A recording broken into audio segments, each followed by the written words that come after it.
মুক্তিযুদ্ধ বিরোধী শক্তি যতই বাধা সৃষ্টি করুক তাদের প্রতিহত করতে হবে বলে মন্তব্য করেছেন রাষ্ট্রপতি মোহাম্মদ শাহাবুদ্দিন। এই ষড়যন্ত্রের হাত থেকে সরকারকে, বাংলাদেশের ভাবমূর্তিকে রক্ষা করেছি আমি। I will have to do. আমি আজ অথরিটির সঙ্গে বলছি, আমি সেটা করেছি পাবনার সন্তান হিসাবে। কেউ আমাকে বলে দেয় নেই, আমার বিবেক বলেছে এটা করতে হবে।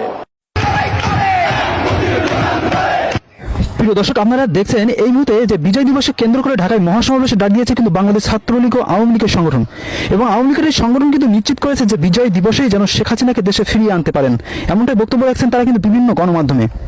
তবে সেই সাথে রাজধানীর বিভিন্ন পয়েন্টে আপনারা দেখছেন যে পুলিশ এবং ছাত্রলীগের মধ্যেও কিন্তু তুমুল সংঘর্ষ চলছে।